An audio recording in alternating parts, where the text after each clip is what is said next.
بسم اللہ الرحمن الرحیم۔ السلام علیکم، ویلکم ٹو مائی چینل۔ سورہ توبہ کی آیت جس میں ارشاد باری تعالیٰ ہے، جس کا ترجمہ ہے، کہو ہمیں ہرگز کوئی برائی یا بھلائی نہیں پہنچتی مگر وہ جو اللہ نے ہمارے لیے لکھ دی ہے۔ اللہ ہی ہمارا مولا ہے اور اہل ایمان کو اسی پر بھروسہ کرنا چاہیے۔ اسلام کے معنی ہے سر تسلیم خم کر دینا۔ جب یہ عقیدہ پختہ ہو جائے تو ضرورت اس بات کی ہے کہ اس کی تکمیل کے لیے ایک ضابطۂ حیات بھی ہو جس پر چل کر اللہ تعالیٰ کی رضا حاصل کی جا سکے۔ یہ ضابطۂ حیات وہ عملی اصول ہیں جو عقائد کی بنیاد پر اسلامی زندگی کی عمارت قائم کرتے ہیں۔ اسلامی قوانین اور اصولوں کی پابندی ہی اصل میں وہ لائحہ عمل ہے جو ایک مسلمان کو اس راستے پر چلاتا ہے جو اس کے اخلاق نے تجویز کی اور جس پر چلنے کے لیے حضور صلی اللہ علیہ وآلہ وسلم کو زندگی کا نمونہ اسوہ حسنہ بنا کر مبعوث فرمایا گیا ہے۔ ظاہری اسباب سے دل ہٹا کر معاملہ اس اللہ پر چھوڑنا اور اسی کو کارساز بنا کر اس پر توکل، بھروسہ، تکیہ اور اعتماد کرنا توکل کہلاتا ہے۔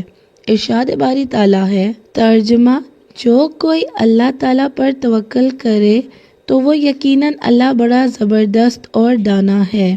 اسی سورت کی آیت جس کا ترجمہ ہے، جو کہ ارشاد باری تعالیٰ ہے، اور اللہ پر بھروسہ اور توکل کرو، یقیناً وہی سب کچھ سننے اور جاننے والا ہے۔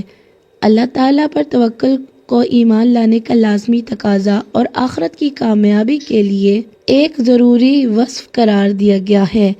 توکل کے ایک معنی یہ ہے کہ آدمی کو اللہ تعالیٰ کی رہنمائی پر کامل اعتماد ہو اور وہ سمجھے کہ حقیقت کا جو علم، اخلاق کے جو اصول، حلال اور حرام کی جو حدود اور دنیا میں زندگی بسر کرنے کے لیے جو قواعد اور ضوابط اللہ نے عطا فرمائے ہیں وہی برحق ہے اور انہی کی پیروی میں انسان کی بھلائی اور خیر ہے۔ جب انسان کو یقین ہو جائے کہ فلاں حکم اللہ تعالیٰ کا دیا ہوا ہے تو پھر اسے بالکل مطمئن ہو جانا چاہیے کہ ساری خیر اور مصلحت اسی حکم کی تعمیل میں ہے۔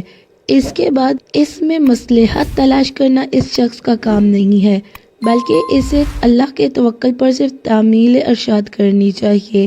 اللہ تعالیٰ اس کے لیے بالکل کافی ہے کہ بندہ اپنے معاملات اس کے سپرد کر دے۔ وہ رہنمائی کے لیے بھی کافی ہے اور مدد کے لیے بھی، اور وہی اس امر کا ضامن بھی ہے کہ اس کی رہنمائی میں کام کرنے والا شخص کبھی نتائج سے دور جار نہ ہو۔ بلکہ سورہ احزاب کی آیت جس کا ترجمہ ہے، اللہ ہی وکیل ہونے کے لیے کافی ہے۔ در حقیقت انسان کے لیے دنیا ایک عارضی جائے قیام ہے، اس کے بعد ایک دوسری زندگی اس سے بہتر اور پائیدار تر ہے جس کے فائدے یہاں کے فائدوں سے زیادہ ہیں اور جس کے نقصانات یہاں کے نقصانات سے زیادہ سخت ہیں۔ جو شخص اس دنیا کے مظاہر سے دھوکہ کھا کر اس کی لذتوں اور منفعتوں کے پیچھے پڑا رہتا ہے اور آخرت کی لذتوں اور منفعتوں کو نظر انداز کر دیتا ہے، وہ دراصل خسارے کا سودا کرتا ہے۔ ارشاد باری تعالیٰ ہے جس کا ترجمہ ہے، کیا تم آخرت کے عوض دنیا کی زندگی پر راضی ہو گئے؟ دنیا کی زندگی کا سامان آخرت کے مقابلے میں بہت تھوڑا ہے۔ سورہ شعراء آیت نمبر 36 میں اللہ تعالیٰ کا ارشاد ہے جس کا ترجمہ ہے، جو کچھ تم لوگوں کو دیا گیا وہ محض دنیا کی چند روز زندگی کا سر و سامان ہے، اور جو کچھ اللہ کے ہاں ہے وہ بہتر بھی ہے اور پائیدار بھی۔ وہ ان لوگوں کے لیے ہے جو ایمان لاتے ہیں اور اپنے رب پر بھروسہ کرتے ہیں، اور جو اللہ پر بھروسہ کرے اس کے لیے وہ کافی ہے۔ سورہ طلاق آیت نمبر 3۔ توکل کا ایمان کے ساتھ گہرا تعلق ہے۔ توکل کے بغیر جو ایمان محض اعتراف اور دکھاوے کے لیے ہو، اس سے وہ شاندار نتائج حاصل نہیں ہو سکتے جن کا وعدہ ایمان لا کر توکل کرنے والوں کے لیے ہے، اور دنیا اور آخرت کے ہر معاملے میں انسان کی کامیابی کا اصل انحصار اللہ کی توفیق اور تائید پر ہوتا ہے، اس لیے اس کو اپنی طاقت، قابلیت اور ذرائع وسائل، اپنی تدابیر اور اللہ کریم کے سوا دوسروں کی مدد پر بھروسہ نہیں ہونا چاہیے۔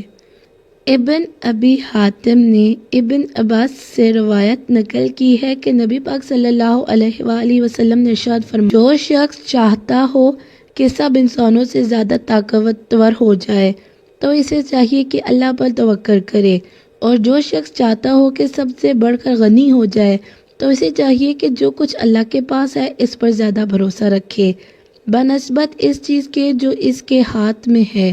جو شخص یہ چاہتا ہو سب سے زیادہ عزت والا ہو جائے تو اسے چاہیے کہ اللہ تعالیٰ سے ڈرے۔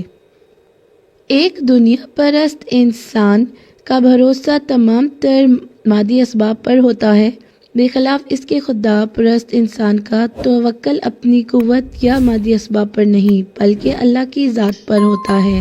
اس پر مصیبتیں آئیں یا کامیابی کی بارش ہو، وہ سمجھتا ہے کہ اللہ تعالیٰ کی مرضی سے ہو رہا ہے۔ اس کا سارا اعتماد اور بھروسہ اللہ پر ہوتا ہے جو عالم اسباب کا مالک ہے اور حاکم ہے۔ اللہ تعالیٰ ہمیں اپنی رضا کے مطابق مادی اسباب پر توکل کرنے کی بجائے توکل اللہ کی نعمت سے نوازے، آمین۔